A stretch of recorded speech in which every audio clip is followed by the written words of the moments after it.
First of all, I would say that the topic that Dr. Imran proposed for today's workshop, that is really very important. And this is something that we encounter in our daily lives, no matter how small the issue is, or no matter how big or may it call a strategic issue, we have to make decisions. In the last, I think after COVID, I would say, you may have observed that the number of accidents in Islamabad or on Islamabad highway have increased remarkably. Do we agree or disagree? Agree. Participants, baki wale? Agree. Right? I'll give you one small situation and would ask you, what is your decision parameter?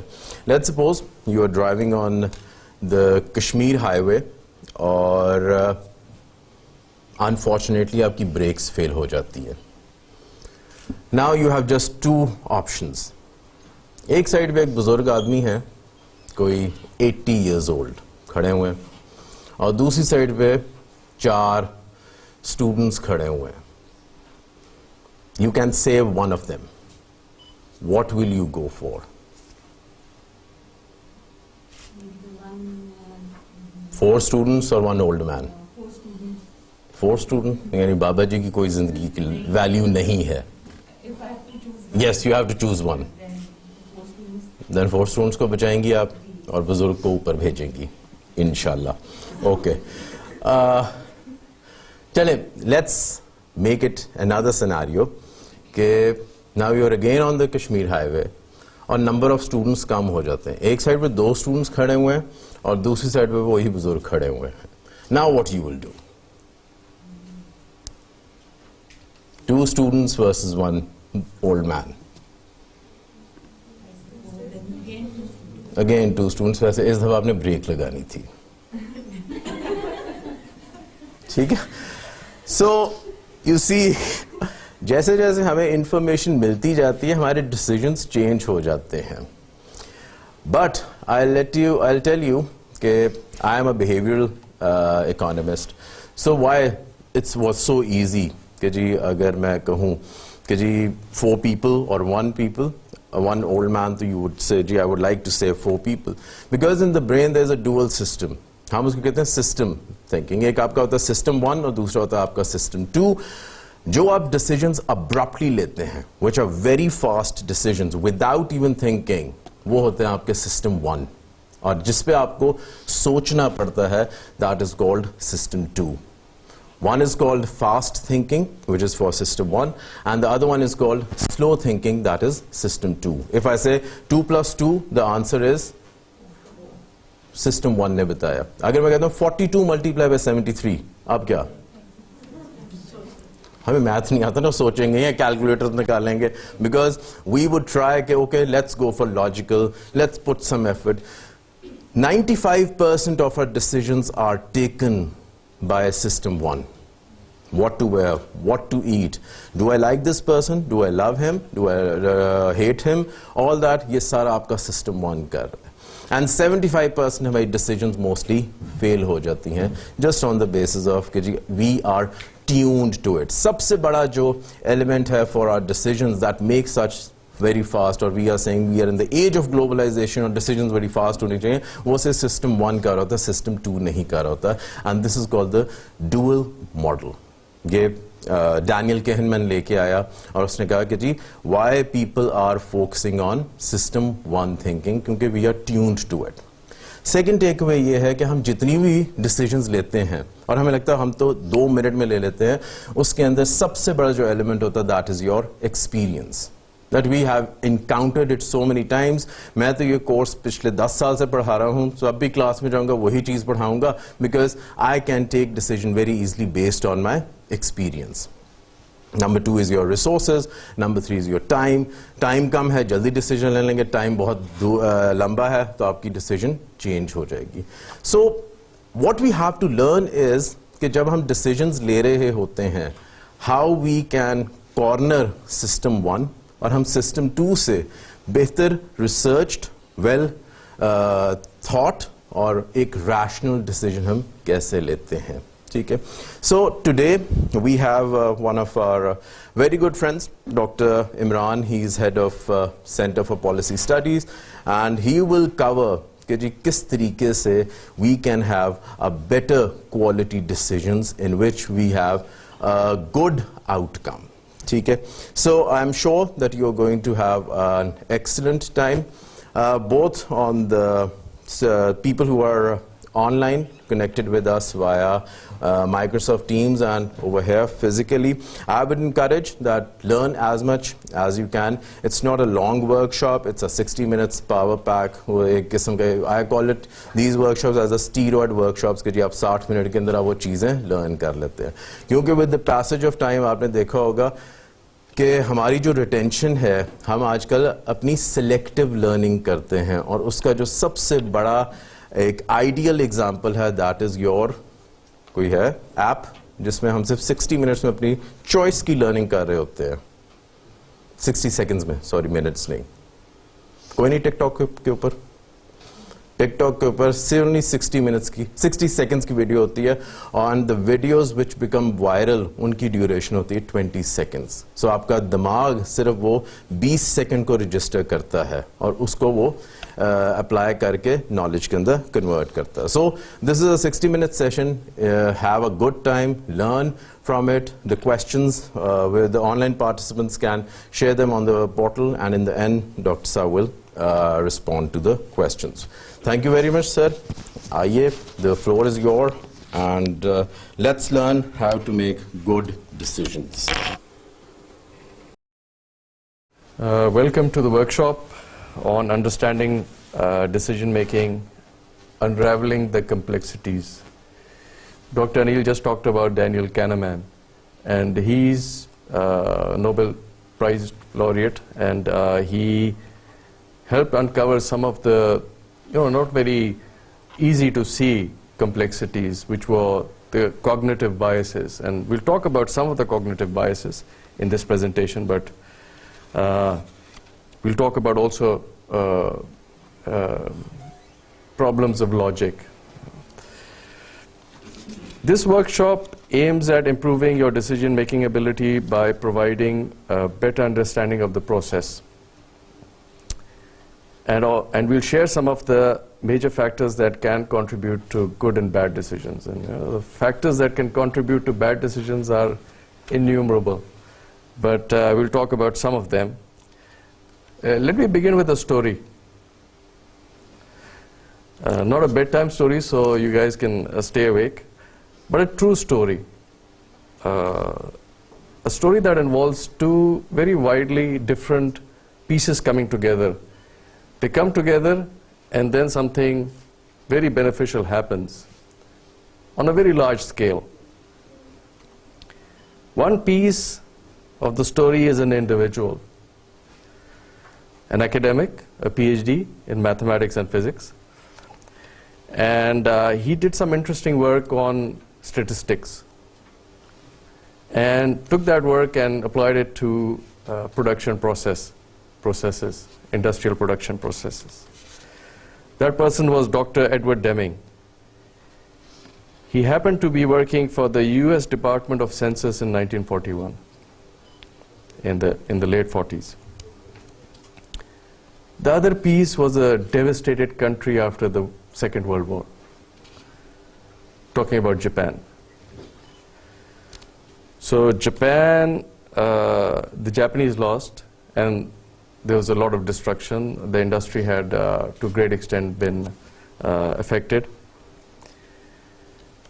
And Dr.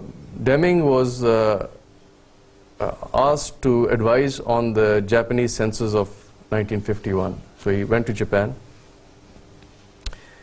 And there he, with the industrial leaders of Japan, shared his knowledge on statistical tools that can help improve the decision-making process in industrial production. The important, we talk about some of Dr. Deming's principles, and his knowledge evolved. But the 14 principles are very well known, and we'll talk about one or two of them. The Japanese industry, and this is early 50s, embraced Dr. Deming.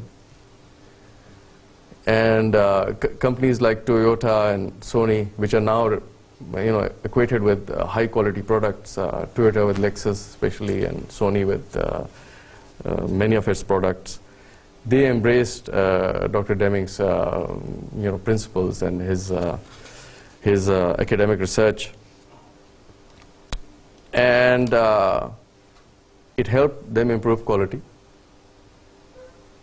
It helped them increase exports, and it helped in the development of Japan.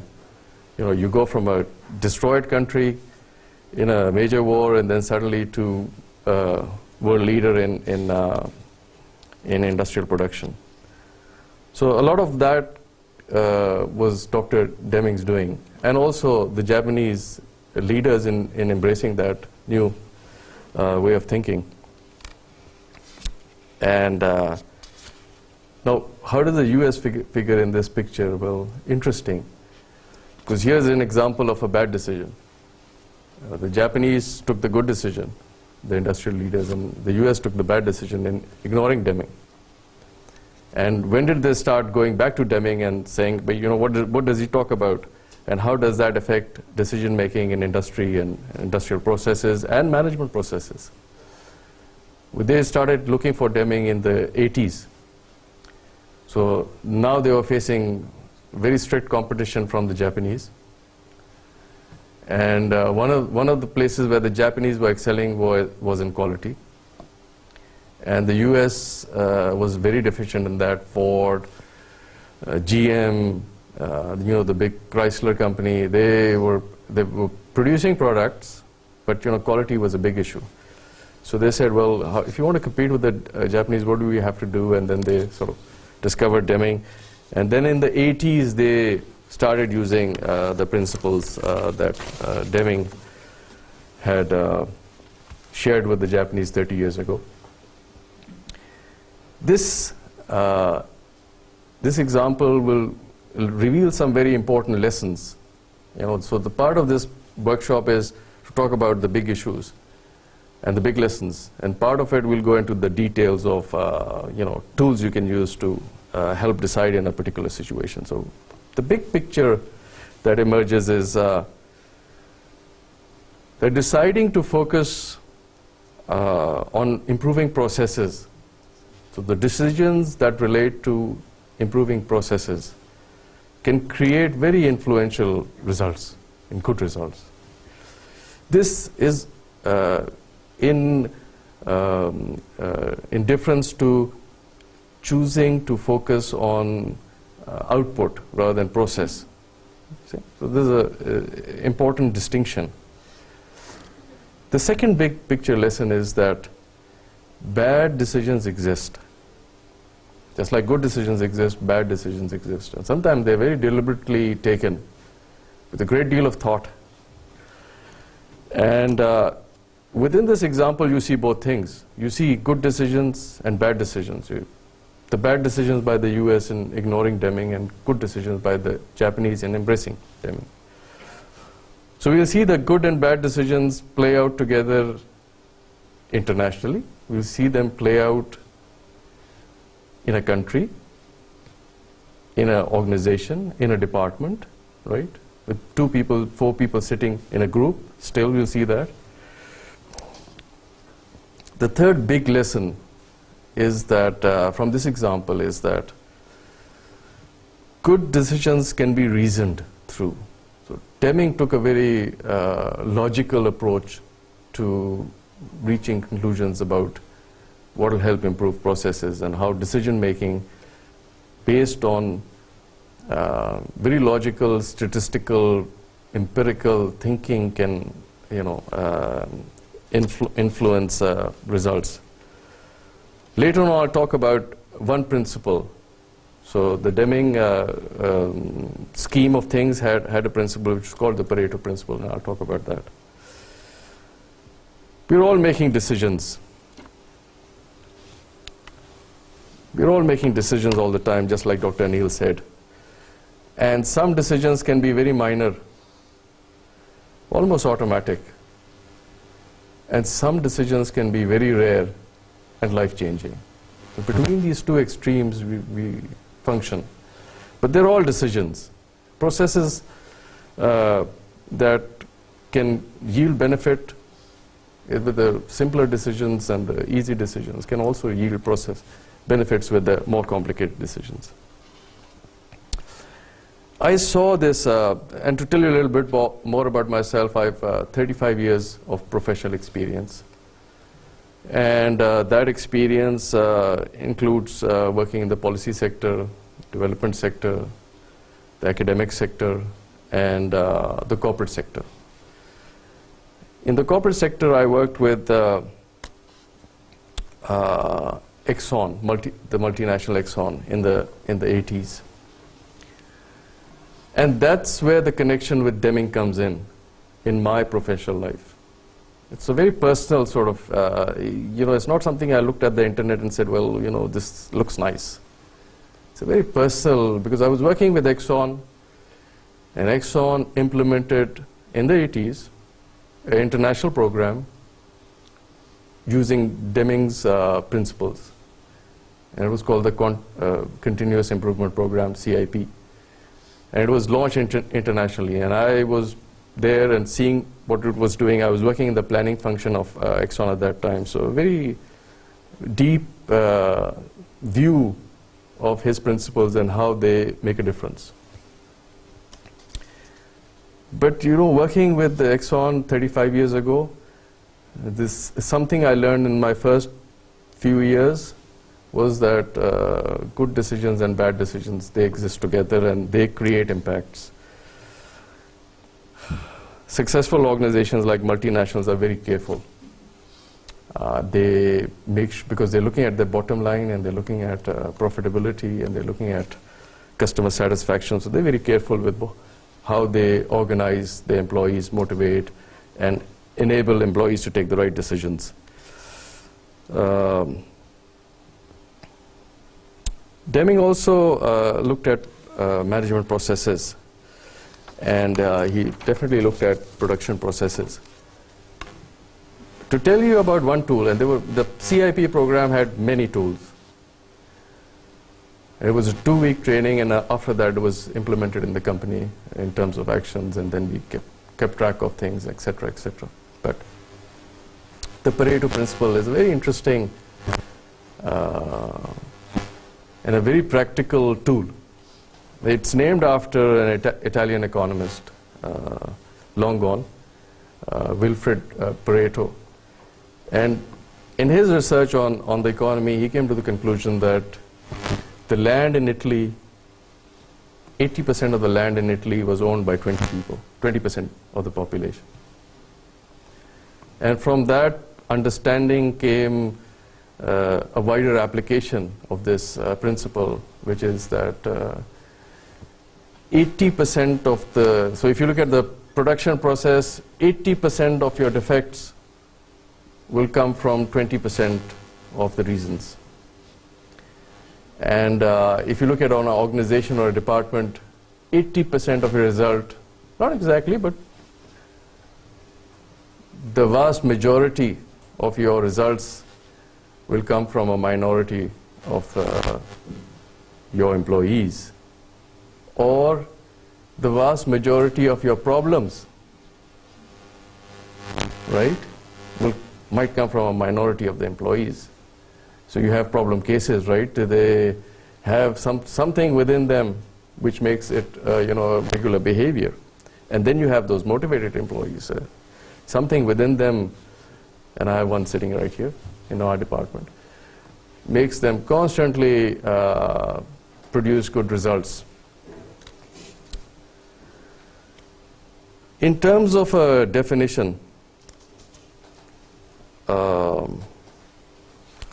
and this is a frequently cited definition, A decision is defined as a choice between two or more alternatives that involves an irrevocable allocation of resources. So for something to be a decision situation requires, firstly, you require a decision maker, right? Person who is then wrestling with that decision. The other thing you require is a choice. If there is no choice, then there is no decision, right? So you have to have a decision maker and a choice. And then this other part, that the decision has to be irrevocable. If it can be revoked, then it's not really a decision, because you have the option of going back and changing it. And then the allocation of resources. So there should be an impact that's a consequence of that decision taken. Now look at a model. And this model is an ideal case scenario, right? It's not so much to describe the process of decision making, but more to prescribe that this is what the process could look like, right, in an ideal situation.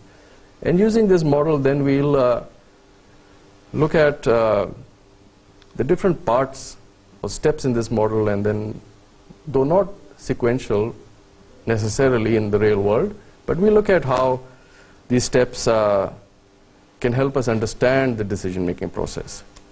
The first step could be defining the problem. Very critical.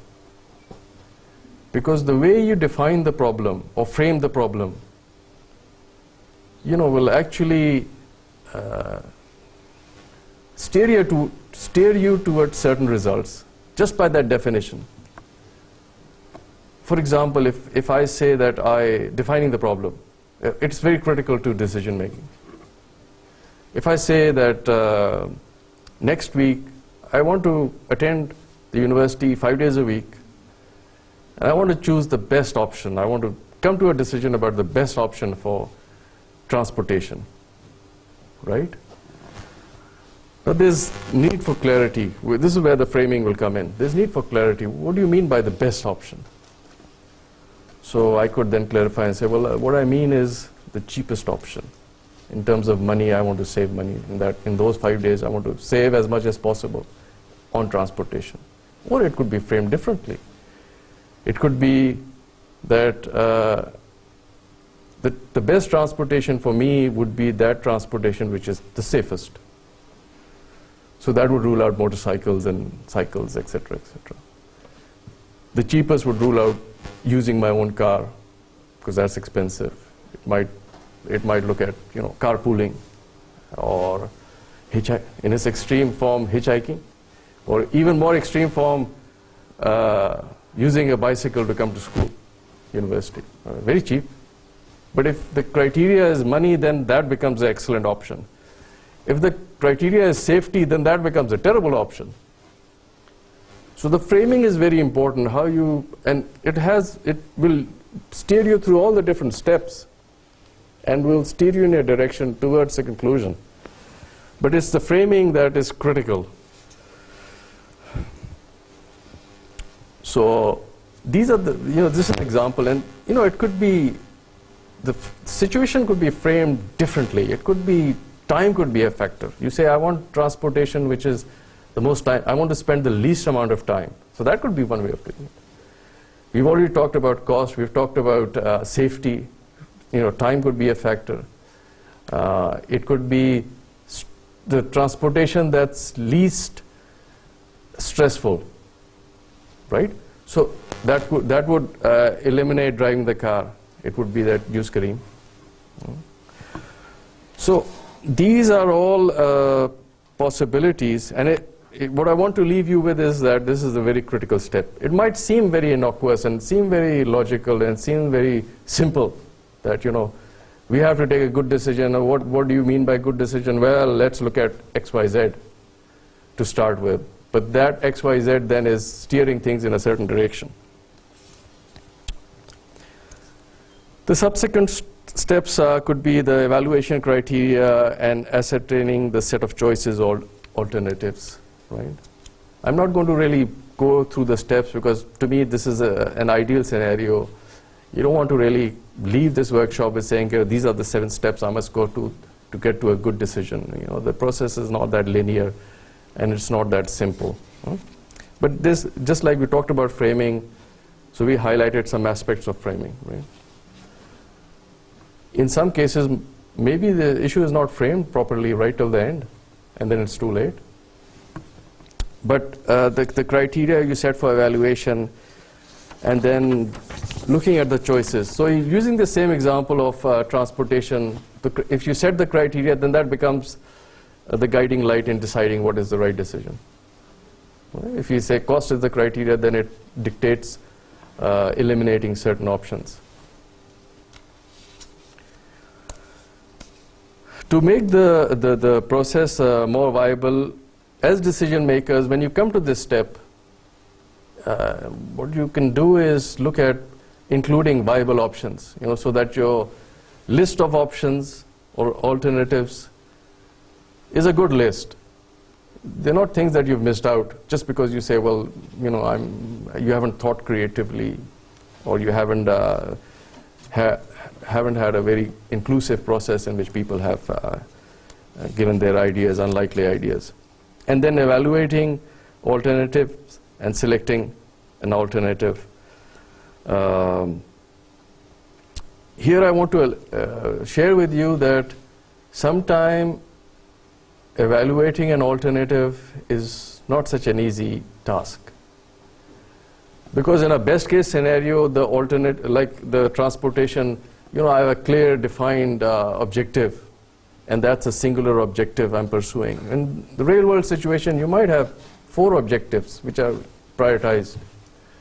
So you might say, I want to be, I want the cheapest option, but I also want a very safe option. So my number 1 priority is a cheap option, but number 2, I still want things to be not overly unsafe for myself, right?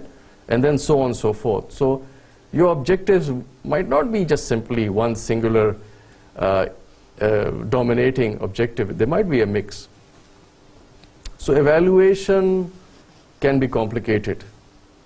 Now, if I had a simple objective like cost, and I said that's it, nothing else matters, it's just the cost, then you know it's like hitchhike or use your cycle. But if I say, well, you know, I want to save money, but that's not the only concern. I want to also get there on time. So then hitchhiking becomes now difficult.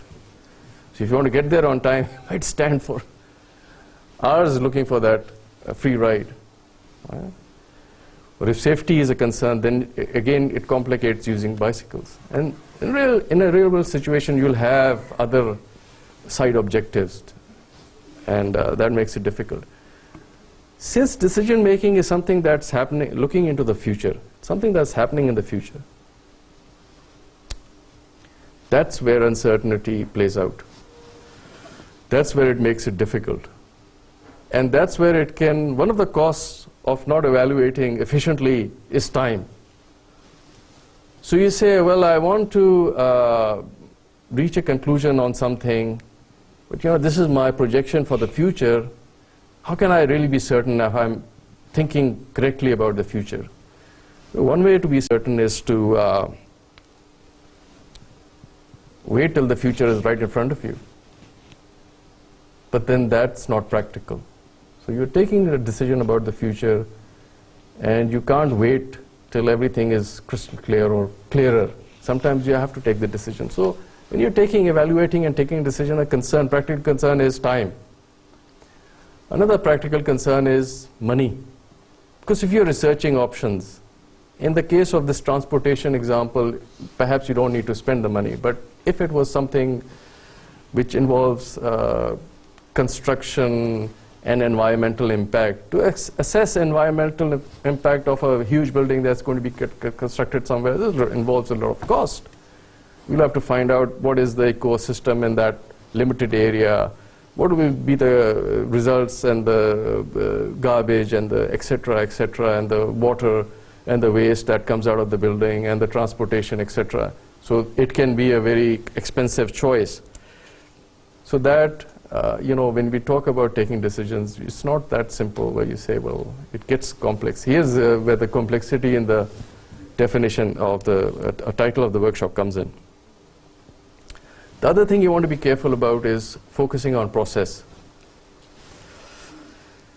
and not focusing on outcomes. Right? Does that make sense? Focusing on process, not focusing on outcomes.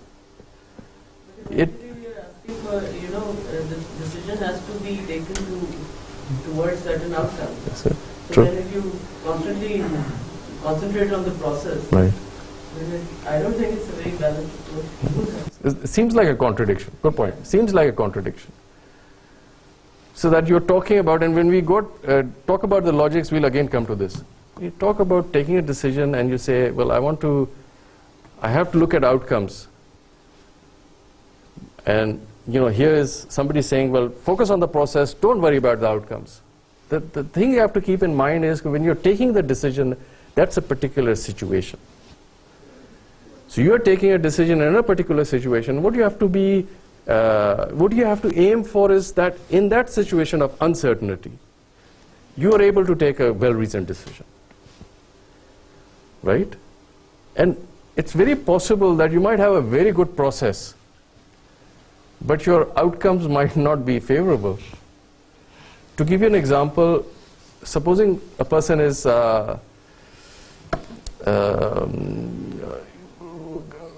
deciding what clothes to wear on a Monday. And a good way of taking a decision about what clothes to wear is to look at the weather. So this person says, well, okay, I want to take a decision about appropriate clothing. So I'll go to AccuWeather the night before I have to go to work. And I look at the forecast, and the forecast says, well, there's a 10% chance of rain. So the person says, well, appropriate would be I don't wear a raincoat or take a raincoat with me, because there's only a 10% chance. So a reasonable process based on getting good information. There's another person faced with the same decision and goes to the same site. To keep this example very simple and just to crystal out the key learning point, another person is faced with this exact same decision and says, well, I want to see what the weather is, dress appropriately for Monday. And also goes to AccuWeather, not to a different site, the same site, but goes to AccuWeather 5 days before Monday. This one person who takes a better decision goes to the AccuWeather changes, right? Goes to the AccuWeather site on Sunday night and sees a 10% chance of rain and says, well, I won't take my raincoat with me or my umbrella. This other person goes to the AccuWeather site for the same reason, to figure out the right appropriate clothing, but goes to AccuWeather 5 days ago, 5 days before Monday, and there it shows a 90% chance of rain. So in these two cases, one person has used a better process, right? The person who has looked at more relevant information, which is weather, 1 day before it's supposed to happen. And the other person has looked at weather 5 days before it's happened and says, there it says rain, here it says, now supposing Monday comes and there is rain. So the person who took the better decision process, which is going to AccuWeather 1 day before on Sunday night, went through a better process, but the outcomes were not favorable.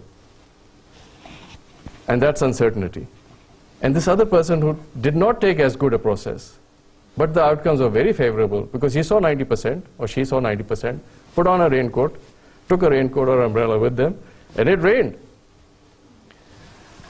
So here is a critical point, that you have to look at process, right? Look at process, because outcomes can be different at a point in time for good decision making. And what happens is, if you follow a better process, over a period of time, your decisions will be better, right? There might be times where it won't turn out the way it was supposed to.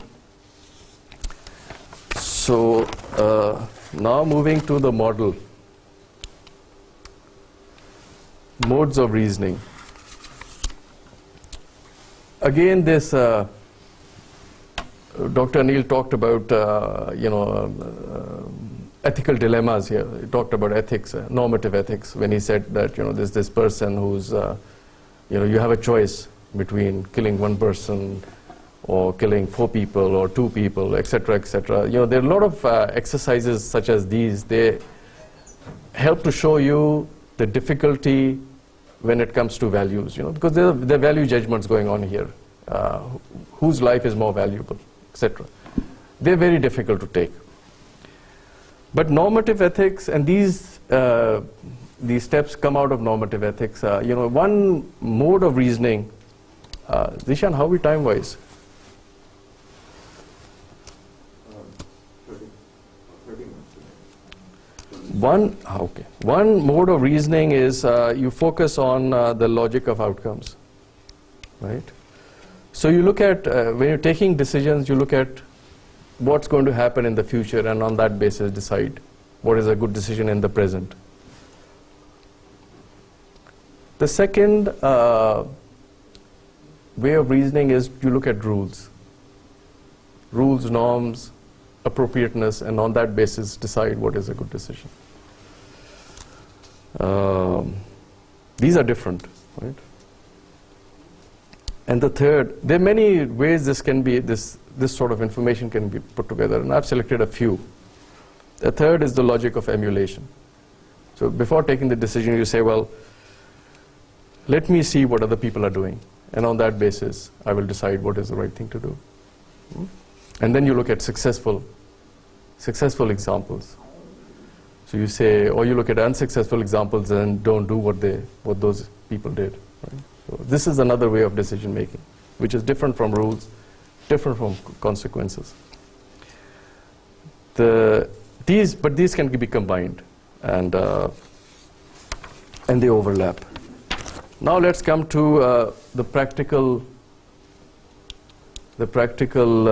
tools. So we talked about the Pareto principle. Nice tool, right? Makes sense. But the Pareto, 80% of occurrences can be attributed to 20% of causes. Makes sense. Maybe not exactly 80-20, but we can. The examples we gave, we saw they made sense. We gave the example of workplace problems.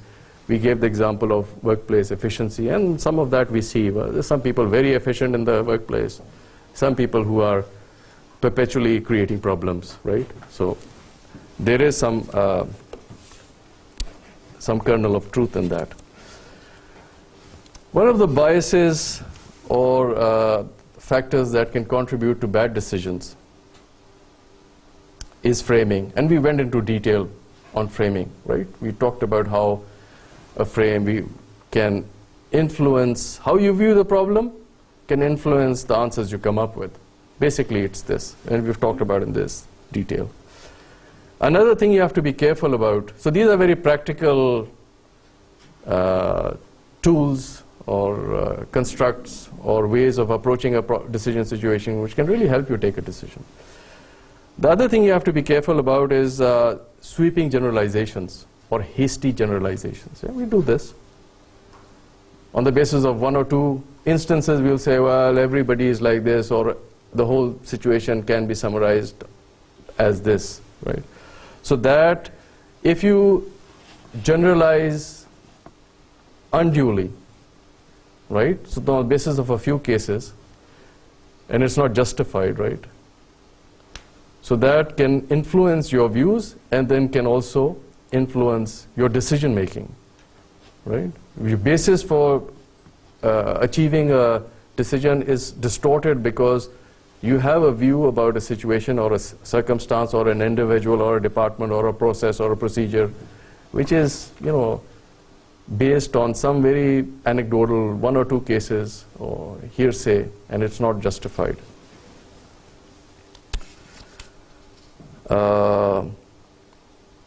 In terms of sweeping generalization, there is a caveat. The caveat is this, that it appeals to us. You meet two people from a certain town, and if those two people were good, you had a nice interaction with them, you found them pleasing and you found them straightforward. You say, well, people from that town of 10,000, oh, they're nice people. Well, how do you know that? Well, I met two of them. They were nice. We do that, don't we? Right? And there's a reason we do that. Because we as human beings would like to sort out details. We would like to reach those conclusions. It's a requirement for us. It helps us order our lives. Where we use those two examples and say, well, you know, those people are nice, or this other third person is also from that area, well, I'd like to meet him. So we've created a thought process, a way of making a decision which is based on a few examples, a few cases, and it might be totally off base, but we do it. We do it because we like to do it. We like to have everything neatly organized and everything clear, right? There's another advantage of these kinds of hasty generalizations. That advantage is that it saves time.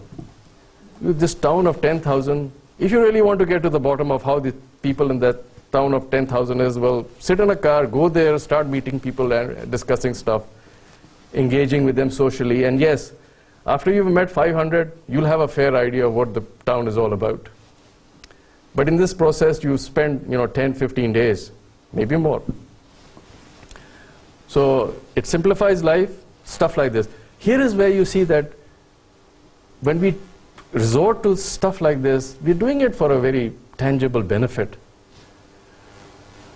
In this case, would be saving time and organizing life very quickly. Another thing you have to be careful about is confirmation bias. This is also known as selective perception. You will interpret a situation or a person based on your preconceived notions. And that sometimes becomes a self-fulfilling prophecy. So, for example, on some basis you decide that XYZ is a problem department, right? You decide for some reason, somebody mentions to you that that department is a problem department. The people over there will create problems for you. They'll delay stuff. They'll send your file back. They'll say, oh, well, what is this? You haven't put your signature in the right place. Or the date was incorrect. So you have this notion, well, people in that department, just to make it more university relevant, this example, they create problems. Now you have that notion. The minute that file comes back with some notation that Mr. XYZ or Mrs. XYZ, you put this is not correct, please rectify and resubmit. That preconceived notion will say, oh my God, this is time to, let's get ready to fight. Let's all get together.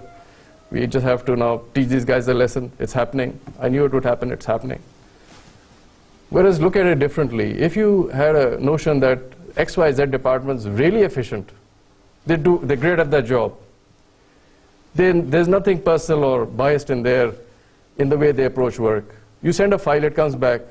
You'll be like, look at these guys. Yeah, I tell you, they're doing their work. Yeah, we should learn from them.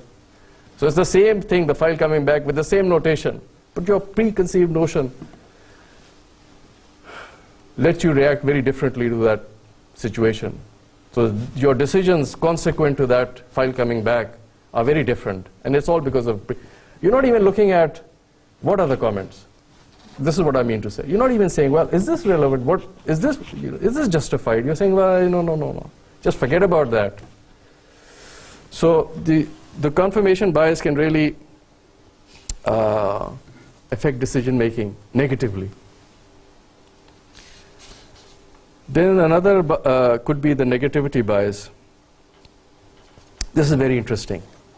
The negativity bias is that what it says is, and there are many ways, I'm in some cases simplifying for you, but a lot of these ideas are coming from experiments in psychology. And those experiments were very specific, and then people drew conclusions from them. So the negativity bias says that people are very interested in getting benefit, right? But it says that people are even more interested in not facing negative consequences. Yeah? I see some nodding heads.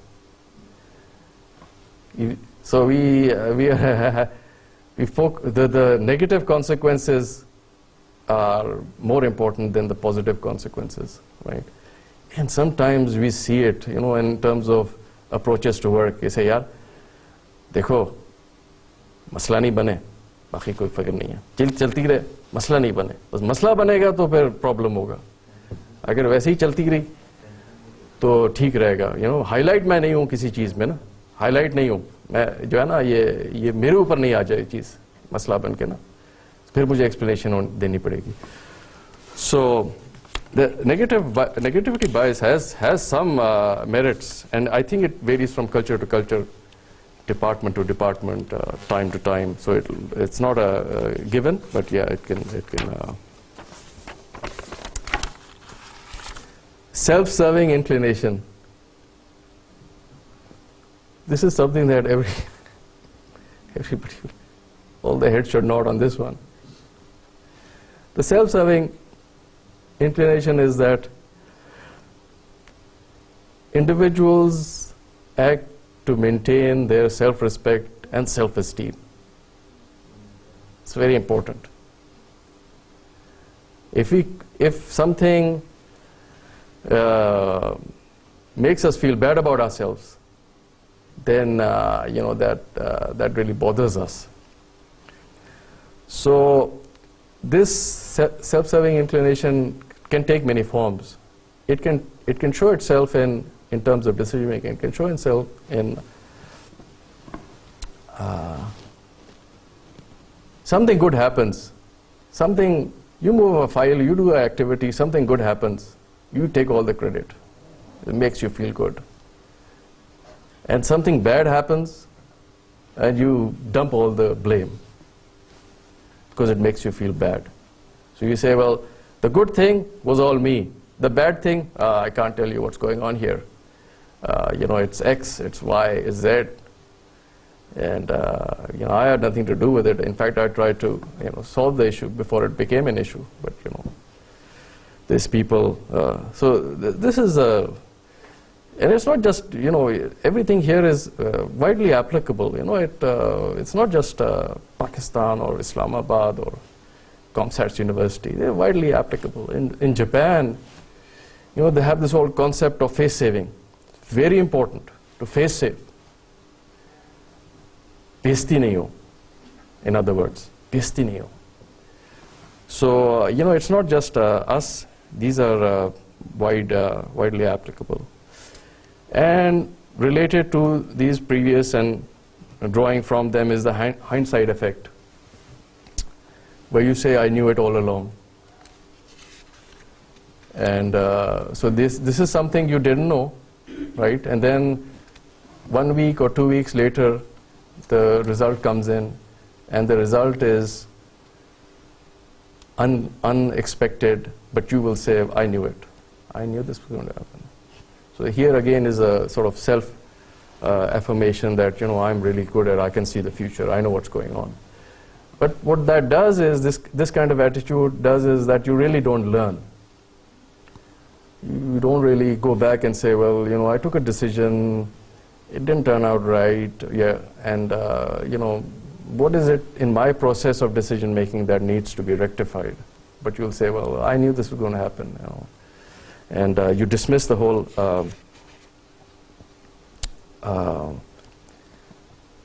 whole situation. And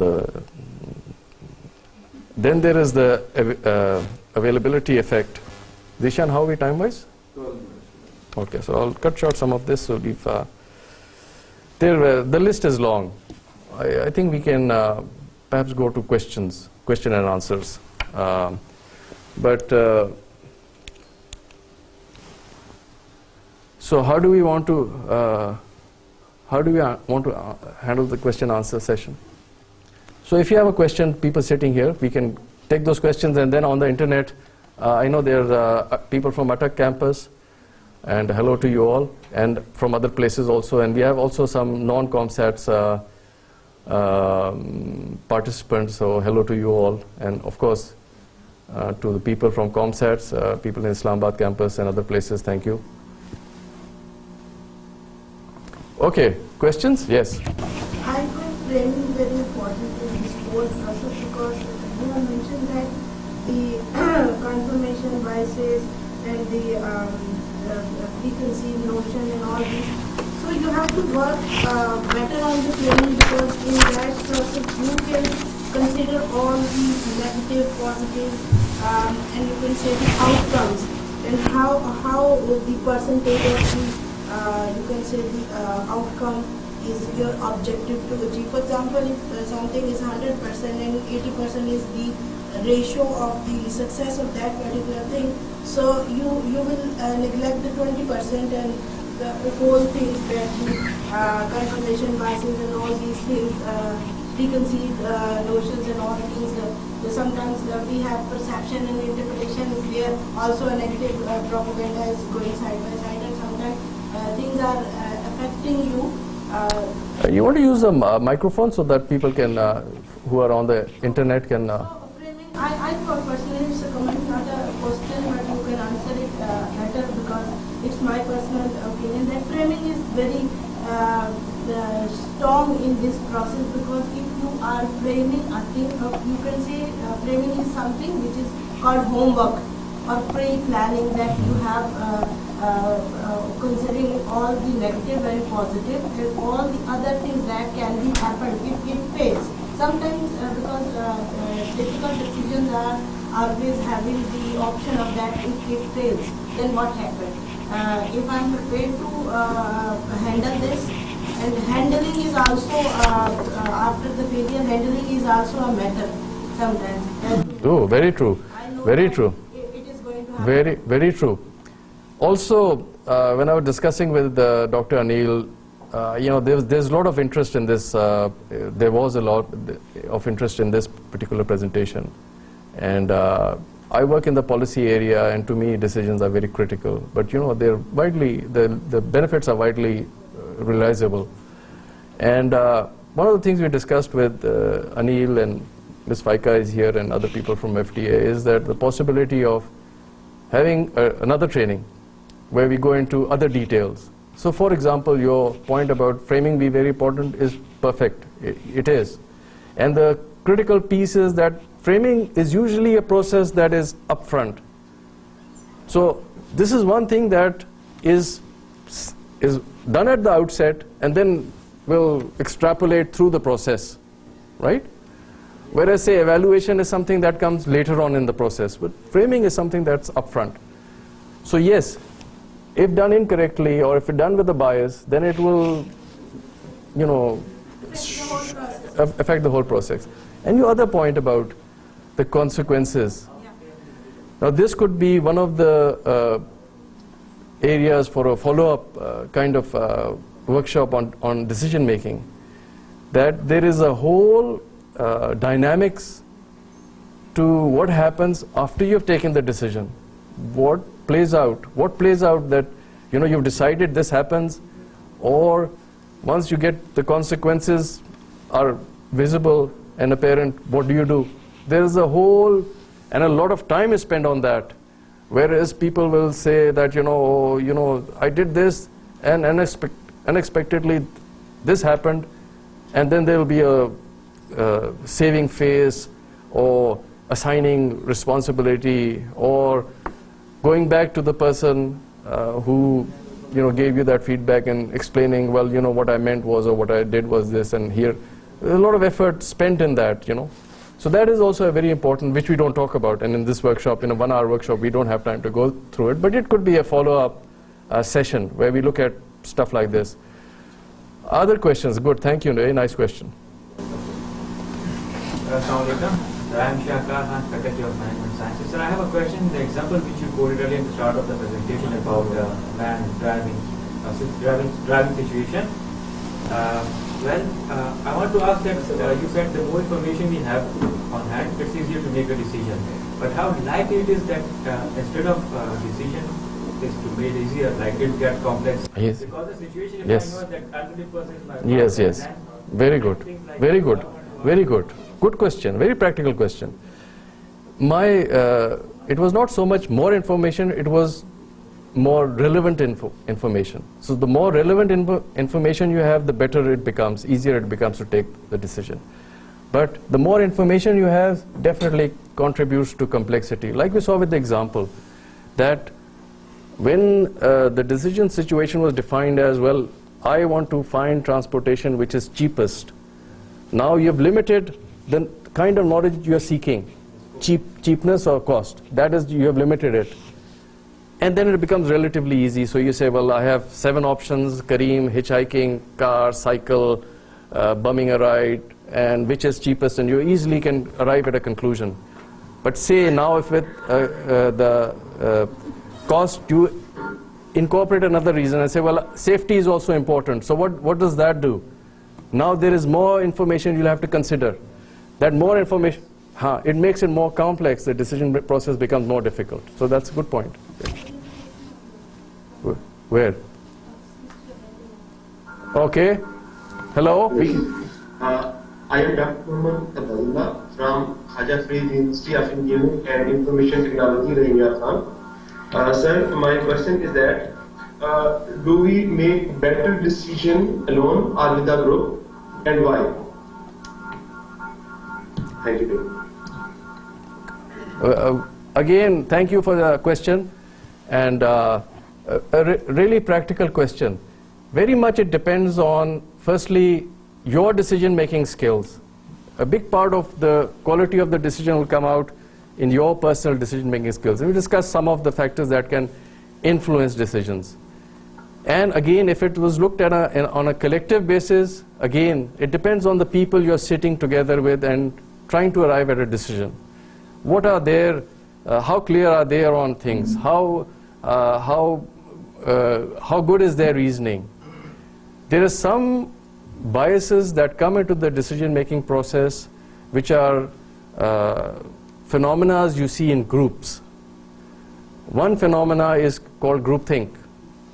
What happens here is, and there was an experiment done where they had a group of people at a university, and they conducted experiments with them. They showed them 2 lines. And there are various forms of this experiment, but the one I'll mention is there are 2 lines. And those 2 lines were equal in length. So the person the experiment was being done on was sitting in the group, and the people around that person were all part of the experiment. So they were not, the experiment was not happening on them, they were part of the team that was conducting the experiment. So these 2 lines are of equal length. The person who's being experimented on is sitting in the group. And what happens is, this question is posed, of these 2 lines, which is the line which is longer? So the people who are involved with the researcher all say, they pick a particular line, knowing that it's equal to the other line. And they say, all of them say, this line A is longer. Now, those lines are obviously equal. But what happens is that this person in the group sees that the group is, all people in the group are going towards a certain decision, and says, well, and agrees with them and says, well, yeah, this line is bigger, line A is bigger, longer. It could be, the need to conform with the group, where you actually start doubting yourself. And you say, I don't want to be, there's 4 people, 5 people saying a certain thing. I don't want to stand out and say, well, no, I think my view is different. Then I have to protect that view, defend that view. So it's better not to get involved in the controversy and the discussion, and go along with what the group is saying. So groupthink is a very important group dynamic, and groupthink can have very serious, like we talked about Deming and him making single-handedly, a man with the Japanese leader, making massive changes to a country's development. The groupthink is something that was later examined in the case of the Cuban Missile Crisis in the US in the 60s, where, you know, the USSR and the US almost were on the verge of engaging in nuclear war. Okay. Ms. Aisha Ahmed, please go ahead, we can hear you. Assalamualaikum, Dr. Imran Sahab and Dr. Anil Sahab. Sir, I have a question because I'm attending the webinar since the beginning, because we're talking about decision. And these all decisions have an impact, of course, on team. जितनी भी discussion हमने अभी की है, या the movement, the way we are, you know, moving forward, I'm just thinking कि जब हम complexity को reveal करने की बात करते हैं, then there has to be some criteria which should match with the tangibility, because of course इसका impact आपके अपनी जात पर भी आएगा as a decision जो भी आपने लिया है, and of course on your team. तो अगर आप थोड़ा सा हमें ये भी गाइड कर दें कि in the reference of some criteria which you can say कि when you are taking your decisions, because complexity you can preempt but you can't really concrete before you are into that situation. So these few points which you should take care in your mind, not decision which is you're taking for yourself only, but of course for your team. तो I think वो हम जो यहाँ पे लोग बैठे हैं will make it more relevant, because हम जितने भी लोग हैं हम सारे छोटी कुछ ना कुछ teams के साथ we are working. So I'd appreciate if you just give a little, you know, guidance on this also. Thank you. Again, a very good question and a very practical question, and something that we are faced with all the time, because there's a lot of teamwork and a group decision making that goes on. It comes to, you know, the process is complicated. If your question, as I've understood it, is that how do we look at the decision situation, how it's framed, and look at its relevance to the team as a whole, or to the organization, or to the department as a whole, and then individual preferences or individual benefits, how they figure into the process.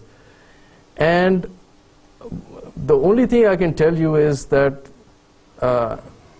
framing the question will again reveal to you that if there is a bias coming into the whole decision process. So that's the first place you start looking at.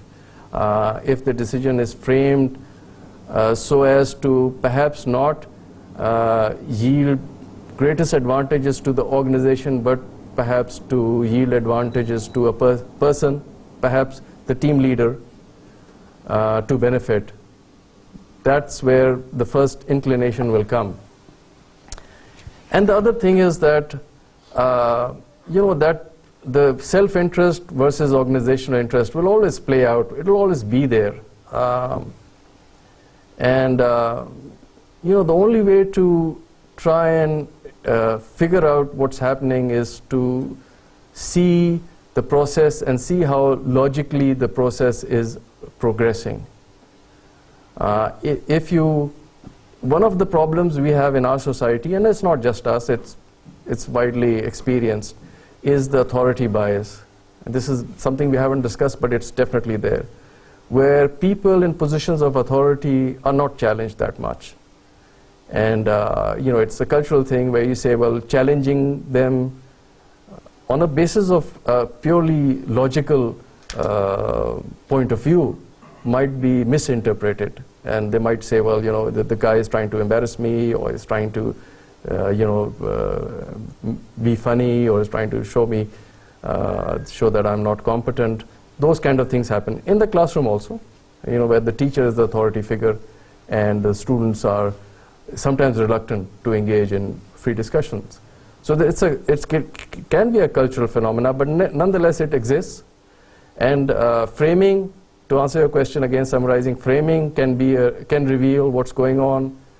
And also during the process, if the logic seems to be slipping, that again is an indication that there is some hidden agenda which is disrupting the process. Thank you so much. I really enjoyed the session. Thank you for the questions, and for the people who were outside of ComStats University online. And thank you for the participants over here. Thank you, Dr. Anil, for facilitating this, and your team for making this possible. I look forward to your feedback. And based on your feedback, Dr. Neil and I might look at, follow-up workshop that we conduct in the future. Thank you. Dr. Imran, thank you very much for the wonderful session. And I'll just take a few minutes to just wrap up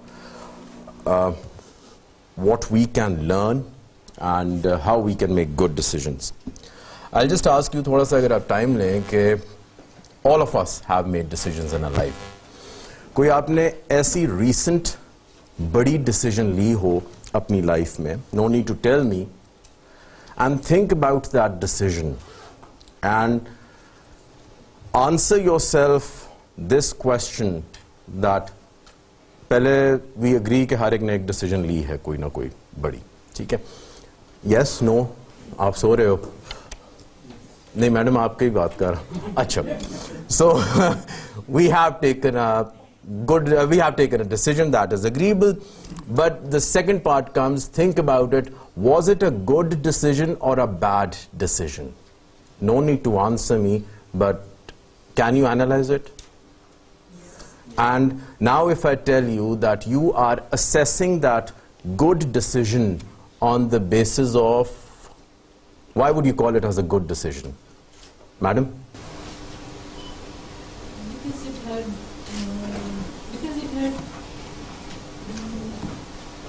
because I think the effects of my decision, they went along with it. Excellent. और मैं इसकी अंग्रेजी को और छोटा कर देता हूँ, on the basis of outcome.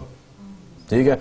अगर तो outcome अच्छा है, we would say the decision was thumbs up, and if the outcome was bad, the decision was not good.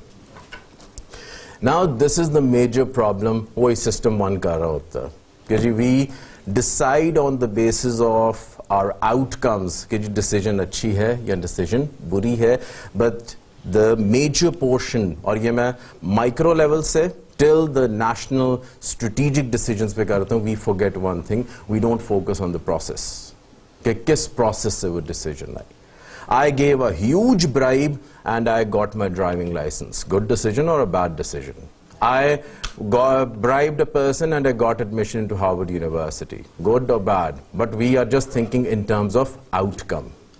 So what we usually miss the point is कि हम अपने decision का अभी जो Miss Aisha ने भी जो question किया था, that we assess it, जो criteria हमने रखा हुआ है, that is basically the outcome. लेकिन अब जो decision sciences के अंदर what people say that okay, do not focus on the outcome, talk about the process. अगर आपका process अच्छा है तो probability यही होगी that the decision might be good. और अगर बुरी भी होती है, still you are focused on कि जी मेरा process ठीक था. So you minimize कि जी आपका decision failure होगा. Number 2, एक और we always think कि जी whenever I'm talking to someone and I have to make certain bigger decision, I go to certain man or a woman और उसका characteristic क्या होता है कि वो बहुत कद में बड़ा होता है, बुजुर्ग होता है, ठीक है? They have white hair and we say कि जी उन बाबा जी के पास जाते हैं, he's a wise man, बुजुर्गों से पूछते हैं कि जी whether what I'm going to do it's a good or it's bad, we again go to them और फिर उनको हम मसला बताएंगे, he will just start scratching his head 9 times और फिर कहेगा बेटा ये कर लो. And we think, okay, brilliant. He has put a lot of thought. There's a guy called Nick Charter, और उसकी एक book है, and do give it a read. It is an excellent read. It will change your mentality कि जी हम किस तरह सोचते हैं. And the name of the book is The Mind is Flat. And what the mind is flat telling you कि हम सारे एक जैसा सोचते हैं. Because the number of neurons, the number of thinking patterns हमारे almost same ही होते हैं, ठीक है? Now what he says कि जी decisions आपके बड़े predictable होते हैं और वो predictable again उसी वजह से होते हैं because we are using that duality model जिसमें system 1 कि जी सारे ऐसे ही करते थे तो हम भी ऐसे ही करेंगे. It can be a very interesting experiment. आप कमरे में आते हैं, it's all fill up with the participants, सारों ने मास्क पहना हुआ है. How would you feel? Will you wear one or will you won't? Or you won't? You will definitely going to wear one because you would say कि ये herd behavior हम इसको कहते हैं, सारे कर रहे हैं हमें भी करना चाहिए. Is it rational? We don't know. ठीक है. So if we are sitting all in a different posture, या सारे इस तरह करके बैठे हुए, सारों ने अगला जो आएगा उसने भी यही कर देना, because we are not thinking, we are just observing it from our experience. और organizations के अंदर सबसे बड़ी प्रॉब्लम ये होती है जब नया एम्प्लॉय आता है वो सिर्फ ओल्ड एम्प्लॉयज को देख रहा होता है, that okay whatever they are doing I am going to do the same thing, because I think that is the trick of the trade. So even when we are talking about such kind of complexities, we are looking at the herd behavior, and believe me, herd behaviors में भी decisions आपके गलत होते हैं. इसका ये मतलब नहीं कि सारे लोग रिश्वत ले रहे हैं तो मुझे भी लेना चाहिए. And you may have seen कि अभी NAB की एक वो टेक्स्ट आता है आप सारों को, कौन सा? और नहीं जी, say no to corruption. और आप फिर क्या करते हैं? मुझे भी आया है. And you smile और आप फिर delete कर देते हैं. Have you stopped corruption? I never asked you. You are just judging yourself. ठीक है. So it's about के herd behavior में भी आपके complexities आते हैं. The takeaway is that decisions are complex or they are bound to be done by individuals. We have to make decisions which are good. Don't focus on the outcome कि जी इसका outcome अच्छा है तो decision अच्छा था, maybe उसका decision आपका बुरा हो, क्योंकि outcome शायद अच्छा भी हो लेकिन process आपने गलत follow किया है. Last point, and I think that I will connect with Dr. Imran's training today. Okay, anyone plays sports over here? Which one? Almost. Everyone. Okay. Anyway, you play a sport. Have you received training for that? Yes. ठीक है, मैं daily आपके Facebook पे देखता हूँ, आज मैंने ये किया, वो किया, all that stuff, and you will get training, right? In order to be a good sportsman. Do you make decisions daily? Yeah. Yes. Do you have training for that? No. No. Should we? I don't think so. आज क्यों बैठे हुए यहाँ पे? ठीक है. So even sorry आपके सामने. So when we are doing the last point that I want to say, that we need to focus on how to make decisions. We need to train our brains. और training our brains में मैं हमेशा ये कहता हूँ कि system 1 से निकल के हमने किस में जाना है, सिस्टम 2 में जाना है, जो कि आप सिर्फ 5% यूज़ करते हैं in your life throughout your in your brain. So हम 95% वही कर रहे होते हैं जो कि हमें नज़र आ रहा होता है, जो कि हमें एक्सपीरियंस आ रहा होता है, एंड वी फील कि जी आउटकम अच्छा हो गया तो the decision is good. We need very hardcore kind of trainings in order to bring good decisions and follow the processes. कोई ये भी कह सकता है कि अगर हम process follow करें तब भी decision bad हो जाता है. So उसके अंदर Richard Thaler ने, he is also Nobel laureate, he brought this concept of nudge. कि अगर मैं कहता हूँ हम कमरे से बाहर जाएं तो लाइटें बुझा के जाएं, किसी ने कहा नहीं करना चाहिए, लेकिन what will be the nudge कि आप बोर्ड के या दरवाजे पे लगा दें एक board, kindly switch off the light. It might give you अ नज कि हाँ मुझे बुझा देनी चाहिए. इफ यू हैव एंटर्ड सफा mall you may have seen कि फ्लोर पे कुछ बेबी स्टेप्स उन्होंने बनाए हुए हैं, छपे हुए हैं, और वो बेबी स्टेप्स जाते हैं मदर केयर वाली शॉप में जाते हैं, एंड अनकॉन्शियसली आप क्या कर रहे थे, आप उस शॉप में जा रहे होते हैं because you are following those footsteps. Now this is called the nudge.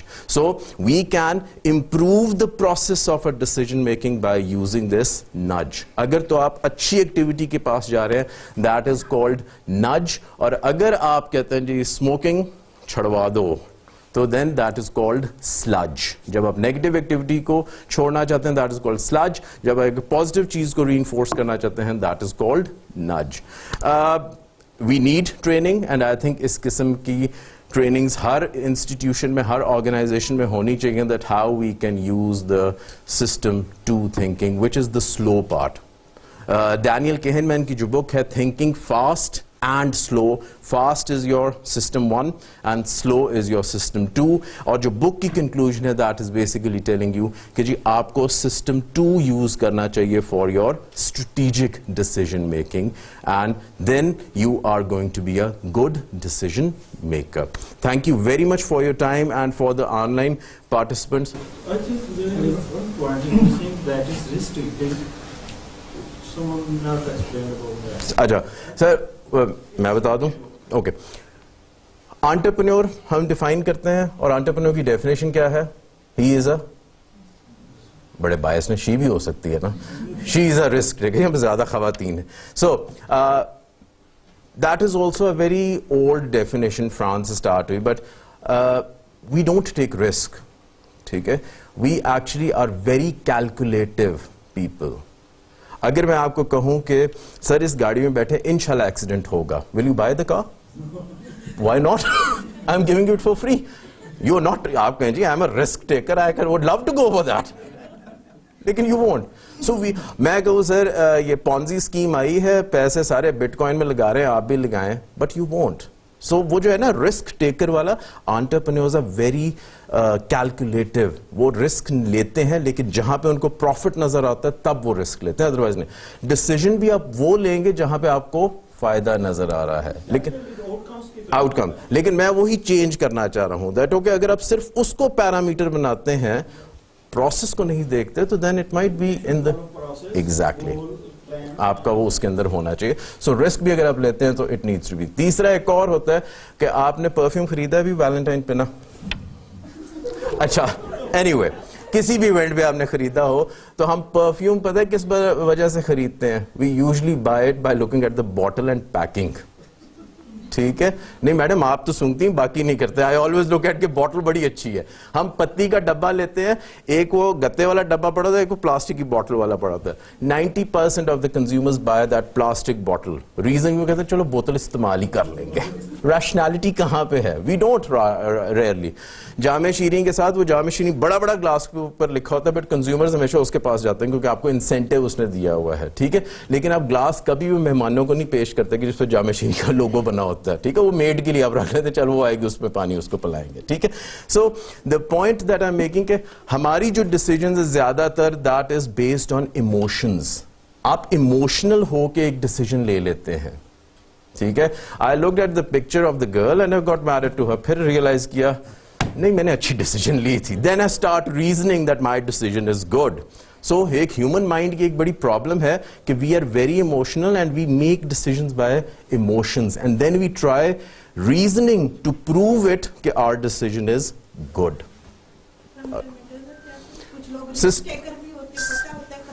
बिल्कुल आएगी, लेकिन फिर भी करते हैं. लेकिन अगर फेल हो गए फिर उठेंगे, लेकिन फिर वो वैसी मिस्टेक नहीं करते. ठीक है ना. सो our emotions also play a very strong portion in terms of our decision making. Thank you very much. Your certificates will be online. आपको email में आपको आ जाएंगे अगर किसी को प्रॉब्लम होता है. The email address is there.